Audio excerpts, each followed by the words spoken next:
So welcome everyone to this webinar. We're all proud to be a part of the Agile community with you and looking for ways that we can continually improve this. We want to share with you today how linked our organizational culture and leadership behaviors are to the success of agility. And we want to present to you a case history of a client that we have that has been through an assessment and was frankly surprised by the results. We'd like to make this webinar as interactive as we can, and so we'd like to ask you a few questions during this in the chat box. For example, I can see we asked where are you from, that we've got quite a geographic diversity of people that are here, which is wonderful. But we also want to ask you how agility is going in your organization. Are you achieving the results that you're looking for? Is culture a key part of that? And what impediments do you see in your agility? So please feel free to put any questions that you have in the chat box. We will have a formal period of questions and answers at the end where we'll be able to use the raise hand function on your toolbar to ask questions. But in the interim, as we go through topics, if you do have questions or comments or ideas, please put those in the chat box. We'll moderate that, and as appropriate, we'll bring them into the discussion. Yeah, so thanks, Stephen. Let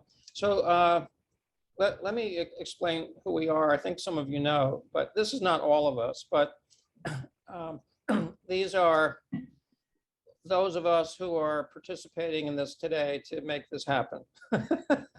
So, you know, Stephen has long and deep experience in change management and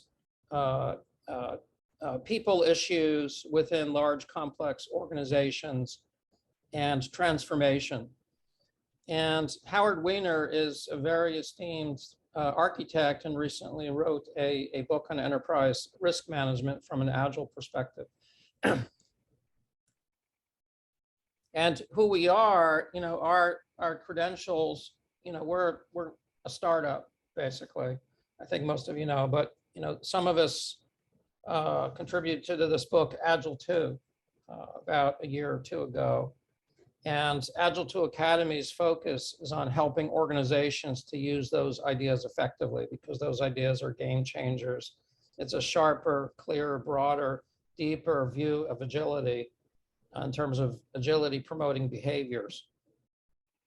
And so that's, you know, that's our mission, to help people use those ideas. I just was watching an event sponsored by DASA, the DevOps Agile Skills Association. And Lisa Cooney, one of the founders, one of the original authors of Agile 2 and this book, gave a talk there about how important it is. She works at Spotify now. Anyway, so, you know, setting a little bit of context, that's, you know, today's talk is about a very specific thing. We, you know, at Agile 2 Academy, we developed an assessment tool to see, to help organizations figure out, you know, are we utilizing Agile 2's ideal behaviors? Is that how we behave? And, you know, so why does that matter? You know, it's not like you might have seen other kinds of assessment tools like so-called Agile maturity models and so on. Those tend to be very opinionated, someone's idea that, you know, if you're Agile, you're doing these things. This is different.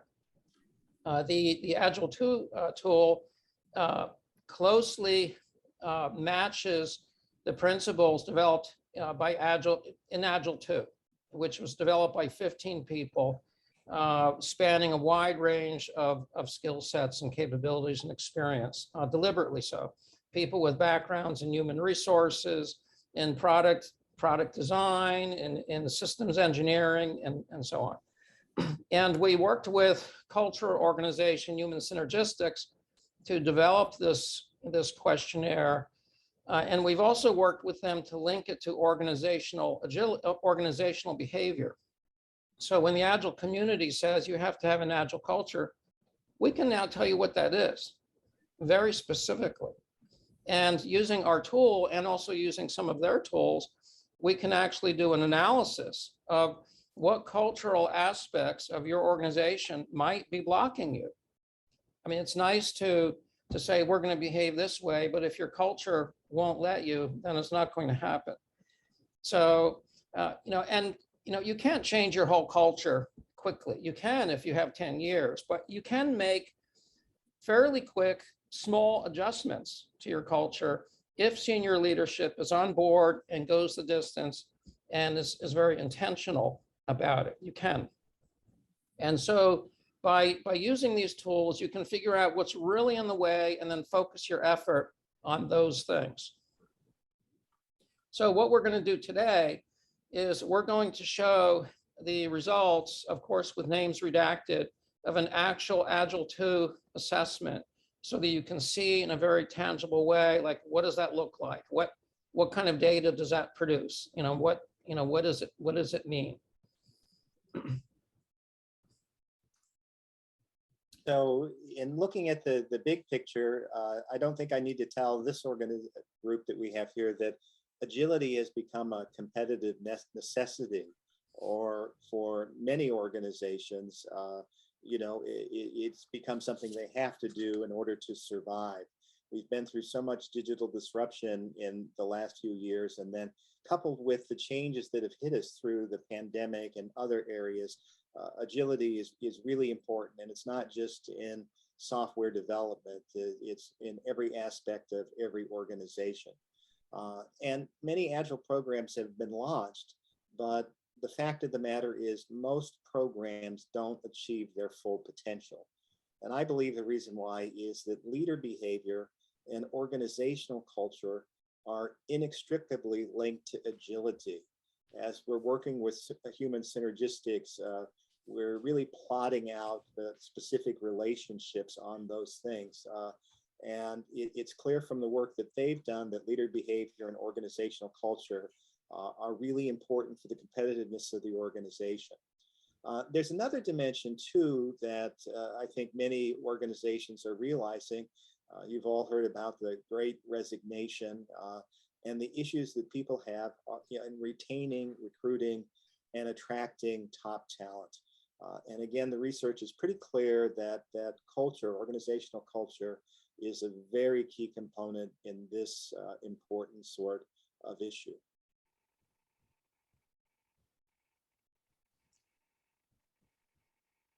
So, why Agile 2? Is there going to be an Agile 3? No, it's not like that. If you look at what's been written within the Agile community, say in the first 10 years of the Agile movement, and then the second 10 years, is very different. It's really very different. And I ascribe that to, when the Agile movement began, I was 20 years into my career, so, I had already seen things that worked really well and things that didn't work. And, when the Agile movement started, the Agile Manifesto and extreme programming and then Scrum and so on, there were things in it that were like a breath of fresh air. It's like, yes, self-organization, there's a good idea there. Conversations rather than big, thick documents thrown over the wall. Yeah, there's a good idea there. But the Agile community very quickly became very dysfunctional. There were a lot of people in the community who started to take these ideas and extend them or into extreme, ridiculous narratives, like all teams should self-organize. No, that does not work. You need the right kinds of leadership. And that's really the central problem. And if you look at what's been written in the last 10 years in the Agile community, there's been amazing stuff. Nicole Forsgren's book, Accelerate, has a whole chapter on leadership and a lot of really other insightful things based on actual research, not someone's idea, not conjecture. If you read Dave Marquette's book, Turn the Ship Around, he was a submarine commander. Leadership's really important in that setting. but he changed the paradigm by using positive forms of leadership. He taught his crew how to think out loud so that they could have dialectic discussion and reach the best solution. So if you look at what has been written in the last 10 years, it's a lot deeper and a lot smarter than the original Agile narratives. And Agile 2's goal is to capture the smarter, deeper, broader, more useful, more powerful narratives.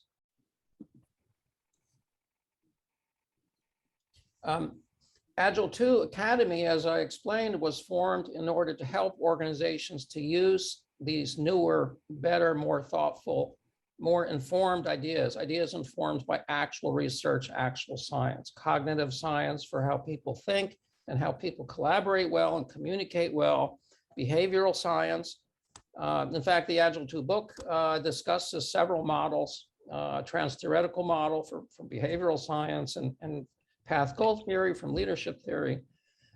So it's not just someone's idea cooked up.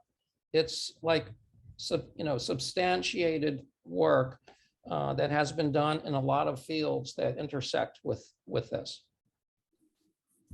And the Agile 2 assessment is a tool that we developed to help us to shine a light on an organization. If someone wants to know, how can you help me? It helps us to actually find the trouble areas where they might need help, so that they can then start looking at those areas. It's a behavioral model. Agile 2 is really a behavioral model. Now, the way that we actually conduct the assessment, the process is someone reaches out to us and says, we want to do this. And we then work with them. And the actual survey is administered using our learning management system. We have a learning management system, that platform that we use for the training courses that we teach. We have courses in Agile 2 and in DevOps. And just to give you a taste, there are 47 questions in the actual survey. And here are 3 of them. The leaders in our organization are open to new ideas. So people will check that on a Likert scale. No, they're not. They're closed-minded. Or, yeah, they really are. They're really kind of forward thinkers, and they're open to new ideas. I can suggest something, and they say, oh, really? Tell me more. We have outcome-oriented plans for achieving goals, rather than we have micromanagement plans that say you have to complete this task. So again, where are you on the Likert scale? And we, each question has a context. Is it about your team, your department within the organization, or the whole organization? So the case study that we're going to share, with names redacted, of course, just to give you a little background, and then they're a $5 billion company. They're a high-tech company, and they're in a very rapidly growing but competitive field. And they also have really first-rate engineering. They really have their act together with how they build their stuff.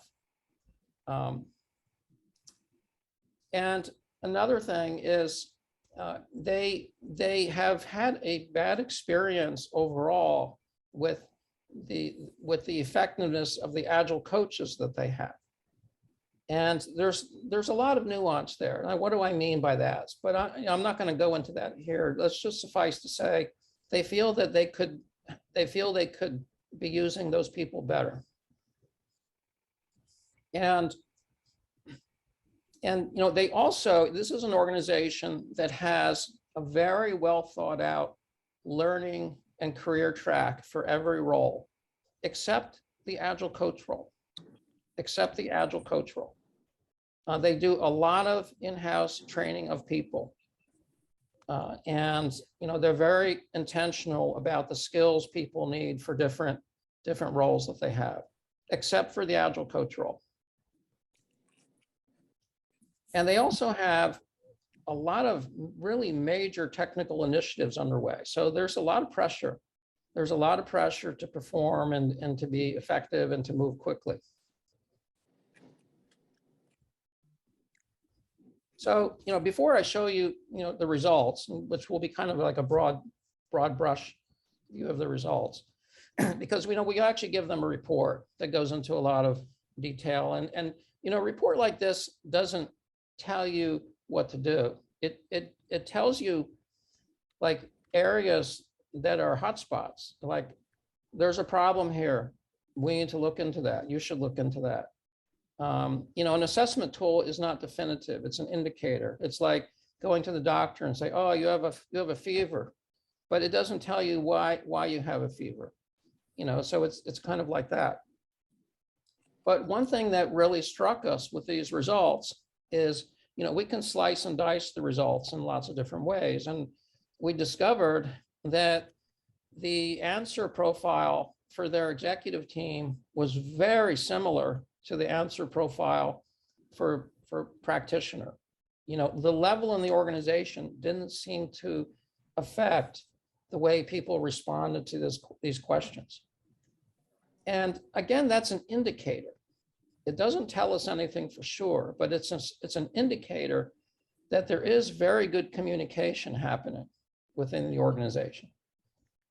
But again, that's just an indicator. It's not proof. And in looking at the results, we did some analysis, and we distilled 4 key findings from the data. And again, these are indicators. So it seems that people feel in general, they don't have sufficient access to data for a lot of different purposes. It seems that the organization is not being intentional enough or organized enough around managing data for a lot of different uses. Managing data that's used for testing, so production-like data that people can actually rely on and know that if they test using that data, that the results really reflect reality. And also for business intelligence, that there seems to be an insufficient data management to make real business intelligence possible. You can't do business intelligence or machine learning unless you have well-organized data that has clear semantics across business functions. Another outcome was, and this was echoed just through opinions expressed by the leadership, that the Agile coach role as practiced within the company is not effective. So basically, the leadership had contended that this was the case prior to the survey, but then that was supported by the survey results of the sample of constituents. Also, teams did not feel that they had capacity to address unforeseen issues. So it seemed that all of their capacity had been promised to upcoming features. And what happens in these situations is that there's constant new issues arise, unexpected things, and teams felt boxed in, like they had to deal with a new issue, but they also were committed to getting something done by a certain day, and there was no room to accommodate these continual unforeseen issues. So that put a lot of pressure on and anxiety on the teams. That's actually a very common phenomenon. In fact, it's talked about in pretty much the first entire half of one of my favorite books about Agile and DevOps, which is Leading the Transformation by Gary Groover. The first half of the entire book talks about that issue and how he solved it. And participants do not feel that teams are adequately recognized and rewarded for performance improvement. So that's an interesting one because we dove into that quite deeply with this organization, but I'm not going to get into it. There are a lot of facets to that one. Now, what they decided they wanted to start with, because you don't want to boil the ocean. You want to start in some area and try to make some progress on that. And they decided they wanted help with this Agile coach role because they feel there's an opportunity. These are smart people and they're not using them well. And they're not using them well partly because the role is ambiguous And they also don't have a way to know if these individuals are being effective. They have no signal to tell them. And there's also no established learning curriculum for these people within this company, which they do have learning curriculums for the other roles. Now, the actual data, when you do this assessment, you get a lot of data, a lot of charts and graphs and so on. And this is kind of what it looks like. And you get it sliced and diced, at organization level, department level, team level, and then combined. And you get it, sliced by, executive team and other. You can slice it any way you want. We take your org structure and then we encode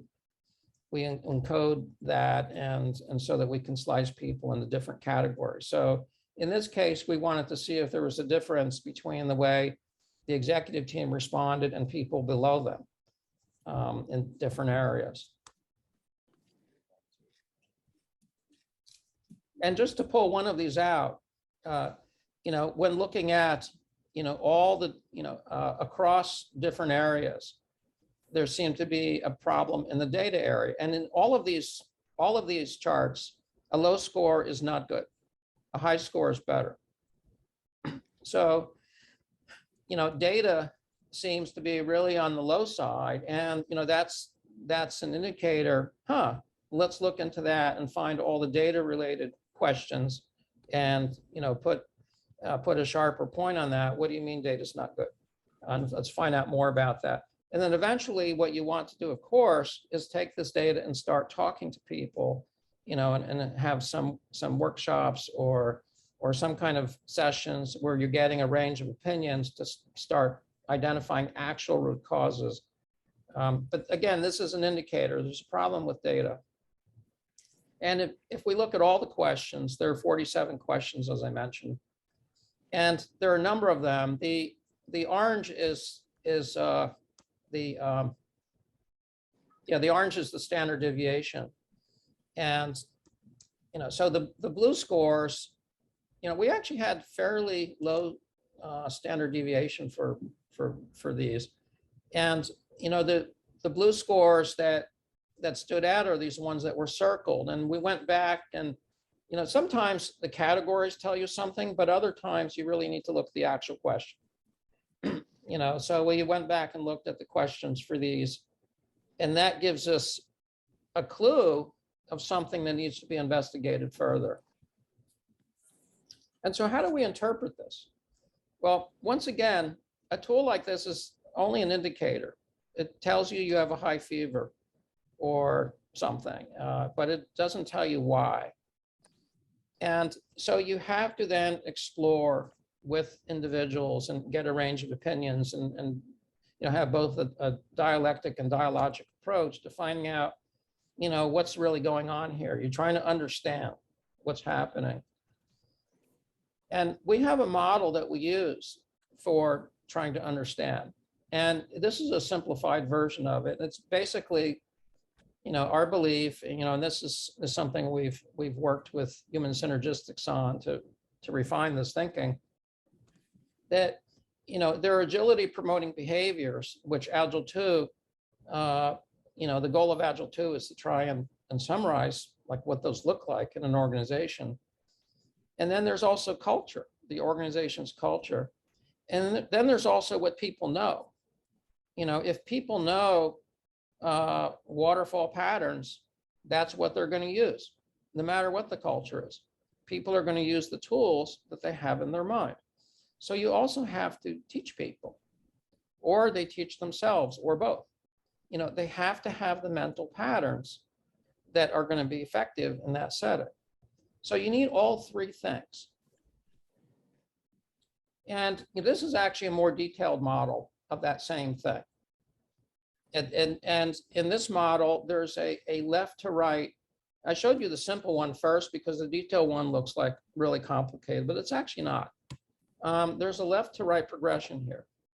The stuff on the left is a prerequisite, I should say, for the things on the right. So on the left, we've got culture, behavior, and knowledge on the left. And In the middle, people are effective.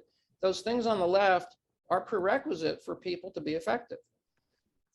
And on the right is your goal, great products and services, or whatever your mission success looks like. You need the things on the left to do the things on the right. You need them all. So you need all these things. You can't just start with one. And notice that process is not on here. Notice that process is not on here, because if you have these things, people will define the processes they need. Process is the last thing you do, not the first thing. And I don't mean last in a waterfall sense. I mean, of course, you evolve process as you go, but it's in the terms of the sequence of thought as you learn and as you do things. Process is not where you start. You first start with, what am I trying to do, and what approach would work, and then what process should I use to implement that approach. And so we took the results, and this is what we do. We link it to our model. So we took the actual results from this, this survey, and we pinned it on our model, and that enables us to see the upstream symptoms and then the predicted downstream impact of those things. If you don't have good development of people, like the Agile coaches don't have a learning program, and therefore they don't have the knowledge of how to be effective, or they don't have domain knowledge, then it handicaps them. And if they don't have any technical knowledge, then they cannot participate in effective collaboration. And then the downstream impact of that is less good conversations and experimentation and so on. So these things have a flow of impact. It's a causal chain. And then what, so then what? So that's just the start. It's trying to understand the situation. And so we're now working with them to on one of these 4 problem areas, to redefine the Agile coach role in a way that they feel will be effective. It's not that Agile coaches are bad. They want those people to be effective. They want to use them well. They want those people to grow and become more effective. This is generative. And then a learning program to help those people to acquire the knowledge and at least awareness of desired behaviors. And also it's felt that this will probably have an impact on attrition, which is a big issue today for everybody. And so in summary, you need culture, behavior, and knowledge. And based on those, you're then in a position to define process. And a hugely important and impactful and pivotal aspect of culture and behavior is the styles of leadership that you have in an organization. Constructive, generative styles, Socratic inquiry, dialectic conversation, transformational leadership. Those styles of leadership tend to be highly effective, and there's a lot of research that proves that.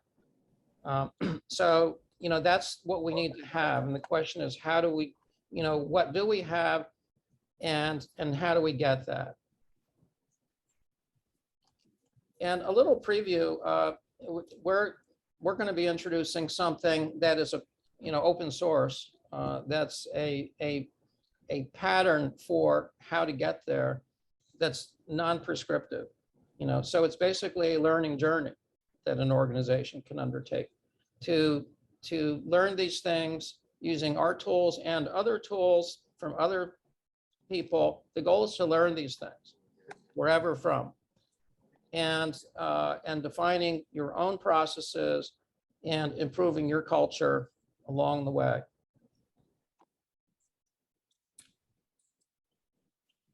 So Cliff, as you're doing this, we've been conducting an informal survey in the chat room. We asked people on a scale of 1 to 5, how agile is your organization? And the response we've been getting, the most common response is 2 to 3, and it's ranged from 1 to 4, and the 4 rating was on a good day. So people are kind of in the middle. And then we also asked the question, how effective is the Agile coach role in your organization? And we didn't get as many responses, but the responses were kind of in the 2 range, and several organizations do not have a formal Agile coach role. So as a context to that, you can lead into the challenge questions. Thank you. Thanks, Stephen. Yeah, you know, we've noticed that some organizations now are giving up on the Agile coach role. And, you know, so I've noticed a lot of like inquiry about, like, do we need that role? What is it? What should it be? You know, it seems that it's pretty widespread that organizations feel it's not working well. The role is not effective. And I'm sure that varies. You know, Lisa Cooney is a colleague of mine. She was one of the authors of the Agile 2 book, and she works at Spotify. She's an Agile coach. She's very effective. I've known Agile coaches who are very effective, you know, but there seems to be a challenge in the industry, and people are unsure, well, what's the coach really supposed to do? And there's widespread opinion on it. And so we feel that that question really needs to be answered. You know, what is an Agile coach? Where they, you know, organizations bring in an Agile coach, their goal is they want the teams to become more effective. That's why they bring that person in. So that's their goal. Now, how do you do that? What kinds of leadership are needed to do that? Forget that we call it Agile coach. Forget the name. What do we need that person to do? That's the real question. So I would, you know, we came up with these challenge questions, you know, for us to introspect, you know, for ourselves, you know, true or false. We have a clear model for how to lead groups of Agile teams. You know, so you know, a common dysfunction that I've seen in the consulting I've done is, you know, often there are lots of teams, but there's very loose leadership across the teams. You know, it's like you have a sea of teams, but they're somehow expected to all self-organize, and they don't. They don't most of the time. I'm sure sometimes they do, but usually they don't, or at least not sufficiently. And so what's needed? You know, do we want the old 1950s style autocratic boss? I hope not. You know, but what do we want? You know, what do we want in order to get large groups to coordinate sufficiently in all the different issues? You know, very often there's good coordination about product features, but poor coordination about, like, the DevOps issues. You know, sometimes there's good coordination on product technical issues, architecture, but again, poor coordination on how teams trade their work back and forth. You know, so that's a good question. You know, do you have a clear model for how to lead groups of Agile teams? Another question is, we have up-to-date, so true or false, we have up-to-date metrics that reveal our actual agility, and we pay attention to those. So how do you measure your actual agility?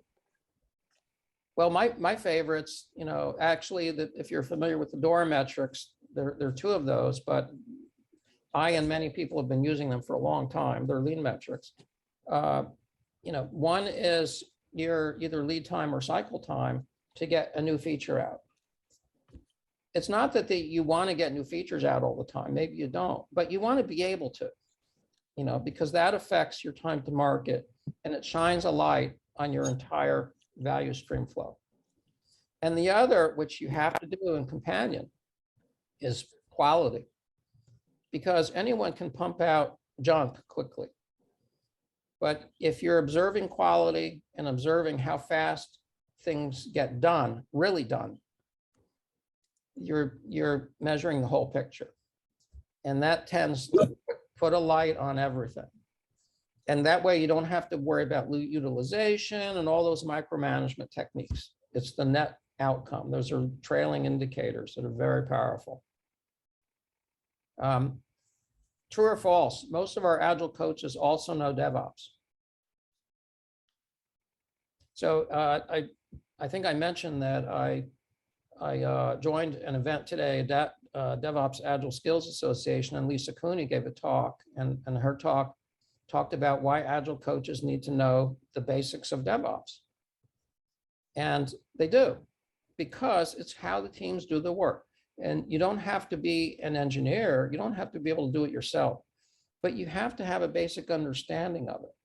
Otherwise, you don't know what they're doing. And you can't ask good questions, Socratic inquiry. You want to be able to ask hard questions like, how come we're not doing it this way? In an unchallenging, unthreatening way. How come we're not doing that? Can you please explain that to me? And be able to understand, So it's important to know the whole value stream. Everyone who participates in a value stream should have a working understanding of every part of that value stream.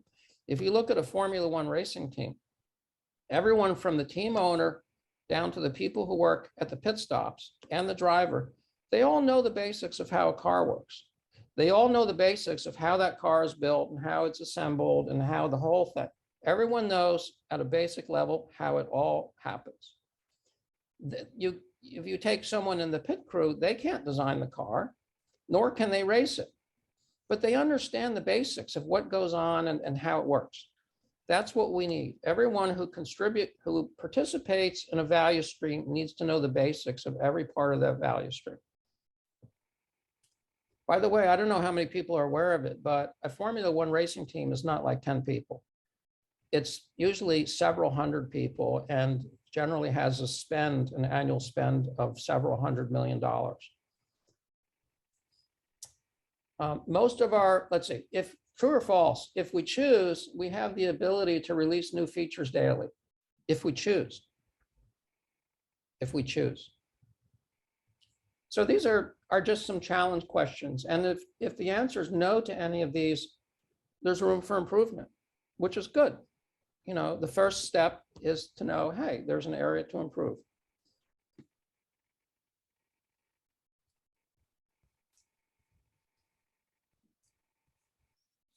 So we'd like to open it up for your questions right now. If you have a question, please raise your hand in the reaction function, and we'll keep some order with that way.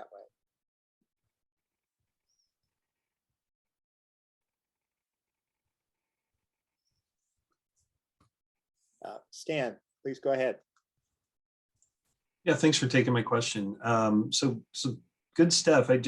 My big question is, how do you, I really like the metrics that you were using. How do you have those conversations with either organizations, teams, whatever, that are locked into, let's say, a framework, say a SAFe or less or whatever, and kind of help them see the value that can be added by looking outside of just the framework? Yeah. Without disparaging it, I guess. Well, I think that's the key. I think it's counterproductive to go in and tell someone, oh, you're doing it all wrong. You want to meet people where they are. It's a learning journey. So you want to help them to learn. The reason, one of the, the Agile 2 book doesn't have a lot of like theoretical models in it because it's a readable book. We didn't want to be an academic textbook or something. But there was one we included because it's so powerful. It comes from behavioral therapy. It's called the trans-theoretical model. And it's what behavioral therapists use for understanding their patients when people go through change. And, it starts with the first step is the person needs to realize that change is needed. They need to realize there's a problem, and so that's the big hurdle. And, when people have deeply embedded psychological challenges, it might take them months or even years to recognize that they need to change or change something. So that's a long process, and it's notoriously the most difficult step, getting people to realize there's change is needed. In an organization, the problems are not so deep rooted, and so people don't hold on to things quite as tenaciously. But still, the people can be invested in certain approaches. If an executive brought in SAFe, there's a lot of money invested. It would be embarrassing, for them to say, hey, it didn't work. I don't care how open your organization is. It would be embarrassing if the whole thing didn't work. So you have to take the position of, like, where's room for improvement? What's not working as well as you want it to? And then try and connect the dots. And this is where, understanding all the pieces is really helpful. Again, not necessarily at a real deep level, but if you can connect the dots for them, very often the light bulb goes on. You have to help them paint a picture of a future that's appealing to them. If we were to do things differently, number one, why would that improve things? And number two, what does that look like for you? What role do you play in that different future? That's another, actually that's step two in the trends theoretical model. It's once you realize change is needed, what does that look like for me? Could I do it? Helping them to kind of visualize and envision a new way of doing things that actually would lead to improvement in some area. That's how you start, I believe. So I want to throw in also that sometimes there's other issues within the organization that you can point to. And we found this idea of retention of key employees to be really important because the cost of hiring a new key technical talent employee is often $200,000 or more. And if we can link those things back to the culture and how you're using people's skills, people listen to that. Leaders listen to that. So thank you for your question. I want to move on to Gary. All right, Cliff, you talked about, I guess you discover a sentiment that Agile coaching is not effective at these organizations. Obviously, there's lots of things that can lead to that. Maybe talk about the top two things that lead to that. And as part of that, does where the Agile coaching function fit in the organization? What effect does that have on its effectiveness? Yeah, sure. Well, thanks, Gary. So there isn't concrete data that I'm aware of that like proves a theory on that. But in my experience, I feel that the effective coaches that I've seen are the ones who know their leaders. A leader is a person with influence by definition. And you really need to approach it from that perspective, and to be effective, you need to understand the issues. Otherwise, you can't advocate for them. So I knew an Agile coach who was very effective, and he had a degree in chemistry, had no programming experience at all, and he got, through his own initiative, the most difficult Amazon certification, AWS architect, which is a huge prep. A colleague of mine who's very technical he claims 160 hours preparing for that. So that was a big lift for this fellow. His name was Brad. And he was really effective because he realized that he needed to keep learning, and you also it's really helpful. It's empowering. Knowledge is empowering. You also need to learn about the business so you can talk to those stakeholders. Also, I feel that you have to have the attitude, and this is a cultural thing, of, forget how we do things here. How should we do things? And you have to you have to be willing to say, go back, this is an Elon Musk thing, go back to first principles. What would actually achieve our goal better? what are we trying to do and how could we do that better? And then look around at what constraints are in your way and find out what is putting that constraint there. So, there was one event in my own background where I was able to be really effective because I had the CIO behind me. And so I was able to get meetings with people like that. That was crucial because, that particular team, they were blocked from, they couldn't do this and they couldn't do that. And there are all kinds of things that we want to do and we couldn't do it because of a bunch of rules. And so I would say, well, who created that rule? I wasn't an employee, I was a consultant, so I didn't really know the organization well. And I would say, well, who created that rule? Why can't you create your own Git repo? Because it's prohibited, that it has to be created by such and such group. Well, who made that rule? I'm not sure, but it's this group. So I asked them, well, who made that? And I found the person who actually made the rule. And he set up a call with 30 people on it. And we talked through, I had prepared a slide deck on what they wanted to do and the advantages. And he decided, okay, that sounds like a good idea. We will establish that as a new way of doing things. And in every single case, they weren't able to create their own deployment template. They were using OpenShift, which was new to the organization, which is a Kubernetes technology. And they weren't able to create their own deployment template for their service.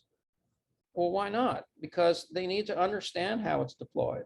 So I found who was responsible for that rule and got them to change that. And we changed it in a thoughtful way that made them comfortable. We changed it in a way where they could change it, but the change would have to be reviewed by such and such infrastructure architect. But at least they were able to change it. So now they owned it. They felt the responsibility for it. And there were 5 or 6 things like that. And over a period of 2 months, by reaching out to each person in some kind of functional leadership role who was making these rules, we got them to not excuse us from the rule, to change the rule, by connecting the dots for them and making them understand that what we're trying to do is progress and it's not exposing them to risk, it's actually reducing risk. I think an effective coach has to be an advocate, and they need to be armed with knowledge, and they need to be proactive and not think my boundary is the team. They need to think their boundary is the organization, but they also need cover. They need to have someone with positional authority has to be behind them so that, a coach, coach has, one more thing on that, and then we can go on to the next question. But, we need to remember that a coach doesn't really have standing in an organization. You have standing if you have accountability or responsibility for getting something done. Coaches don't really have standing. And so managers tend not to pay much attention to them, unless the coach is very charismatic or persuasive. So we have to lend them standing. Managers need to say, this coach is leading the discussions on how we're going to do things. You need to be able to carry the manager's name with you in order to get people's time and attention. Yeah, that's good. Thank you, Cliff. Thank you, Gary. Dave, would you like to ask your question? Sure. Thank you very much, Stephen. So Cliff, you used the word attrition earlier on, and in relation to people, obviously. And I was wondering in what context you were using it, whether it was attrition as a product, because you were saying we were all, it's something that's very commonly struggled with. Is it attrition or loss of people as a product of dysfunction, i.e. unintentional loss because of a dysfunction that's happening? Or is it the intentional grinding down of a workforce in order to optimize, because the term, I've worked in the finance industry for quite a long time, and I found that term attrition was often used in the pejorative secondary sense. So I was just wondering whether it's churn you're talking about, just basic churn as a product of this function or the other? Yeah, well, it can be all of that. I mean, some organizations intentionally get rid of 10% of the people every year. That's the whole Jack Welch thing, which he later explained that he didn't actually mean that. But today, things have changed. The step function and use of tech because of the pandemic created a shortage. Eventually that shortage will even out. But right now it's an opportunity to remind companies how valuable people are and people who have skills.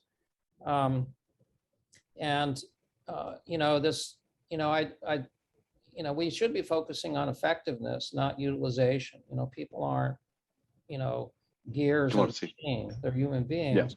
Yeah. And so, one of the participants in the Agile 2, original Agile 2 project was a woman named Lakshmi Chiraburi, and she's one of the authors of this Agile People Ops framework that I think is really important. There's kind of a movement to treat human resources differently. And, because historically the reality of human resources is, it's really there for the company to protect themselves from lawsuits, make sure they're following all the rules, find out if someone's causing trouble so you can get rid of them, and, and recruiting, so it's a cost function that's reactive and kind of protective, competitive. So it's actually set up to be very dysfunctional in most organizations. We need a whole different approach. Today, companies that are in a competitive market are much more worried about market share than they're worried about efficiency or even cost. There was I think it was Wall Street Journal today, or it might have been the New York Times, about Netflix is losing market share for the first time and their stock price cratered because of that. Market share is so important because it's your future revenue, and, a dip in market share has a huge impact in a lot of different ways. And your market share is very strongly affected by how well you're able to react to your customers, or if someone comes out with something, you need to come out with that too. And if it takes you 6 months or a year to respond, you're going to lose more market share. So market share is, response time, agility is really important for maintaining market share, especially in a chaotic world. The pandemic, a lot of people, they lost their suppliers. You need to be able to switch to a new supplier. Oh, well, we can't because we have links to their logistics system. It would take us 6 or 12 months to build links like that to other suppliers. So we can't do that. So, the ability to change quickly, or to move into adjacent markets quickly is really important. So, having the people in place with the skills is essential for being able to maintain market share, because if you have the people in place, you can respond quickly. People have become so much more important, not just because of their scarcity, but also because of the increasing importance of actual agility today in order to retain market share. Thanks, Cliff. Thank you, Dave. Subin?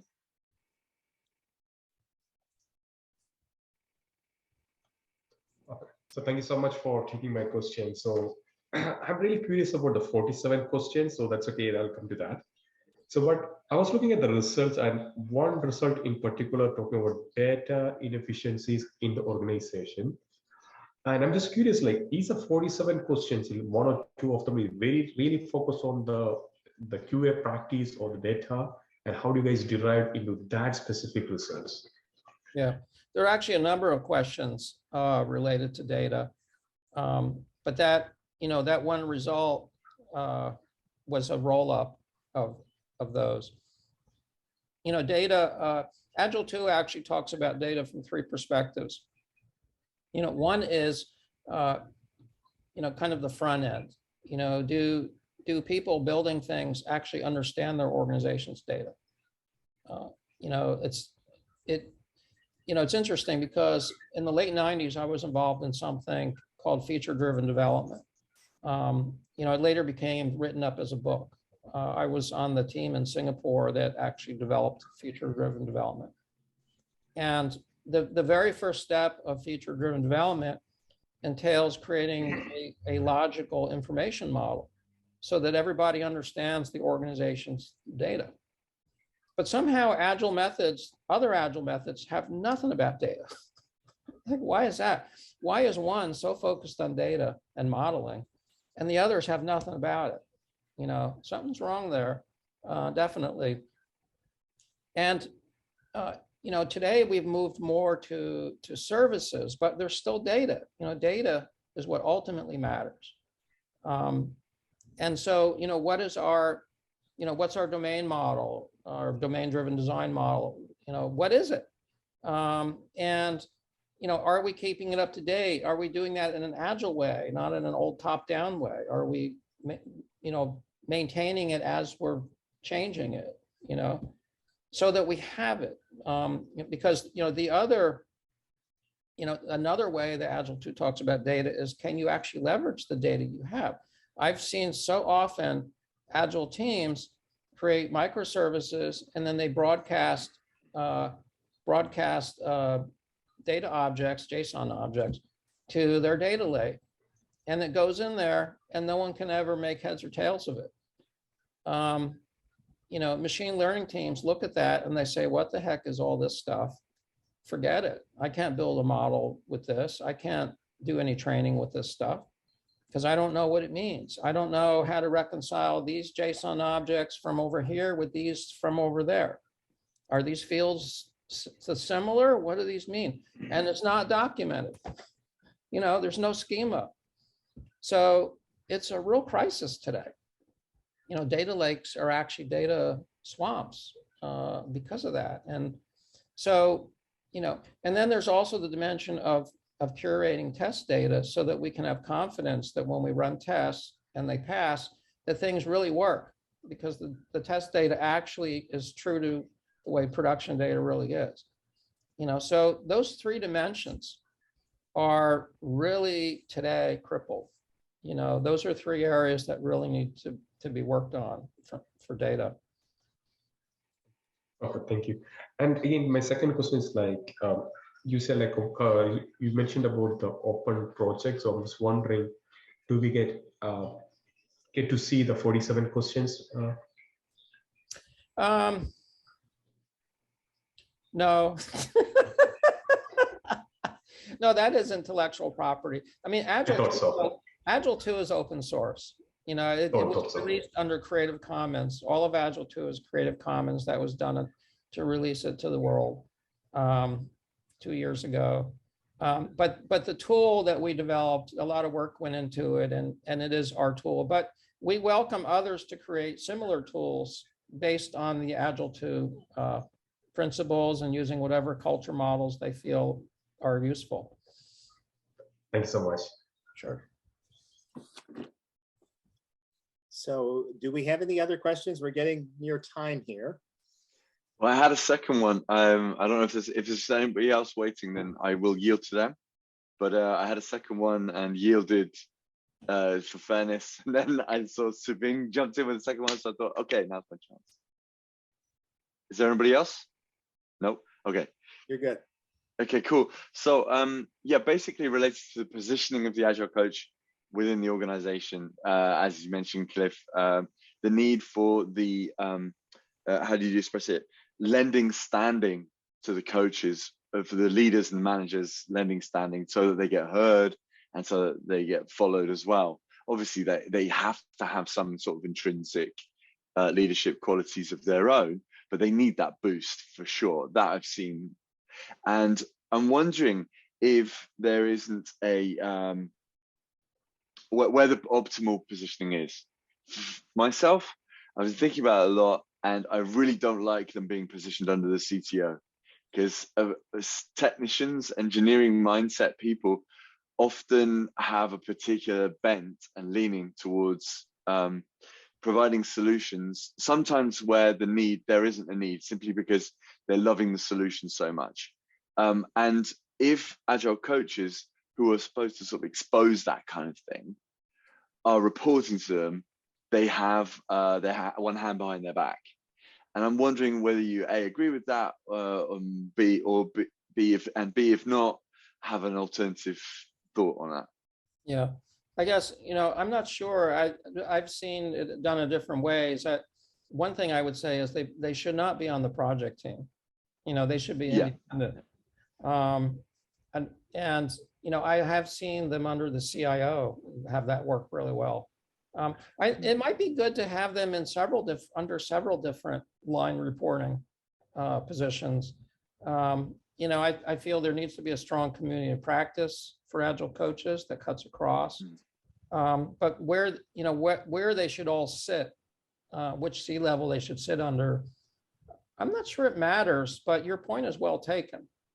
You don't want a kind of hand behind their back, like motive to help one part of the organization. They need to be, transversal. Yeah. Yeah, for sure. Yeah. Thanks. That kind of lines up with where I was thinking, like having them placed, distributed around the organization, and having a collective force that, and if that's the case, then in some way the C-suite are then obliged to support them because they're everywhere. And so if there was an unfairness in that sort of support of that role, obviously pending the definition of the role. Right. But yeah, okay, thanks a lot. Okay, Cliff, would you like to show the last slide? Oh, sure. Yeah, this, so if you're interested in an Agile 2 survey, just go to our website. There's a very prominent link on the top left, and just click the button, and that will connect you, tell you about it, and then you can just register or just send us an email. This is where we are, agile2academy.com. Yeah. And I'd like to say it's a very nominal cost for a tremendous amount of information that you get for the price that you pay. So I'd like to thank everybody for your attention and your interest. I'd like to apologize for the confusion with the link, but we really appreciate your feedback. We got a lot of suggestions, Cliff, for some future webinars as well. And thank you for them. Excellent. Thank you, everybody. So much. Bye. Great day. Thank you. Bye-bye. Thank you.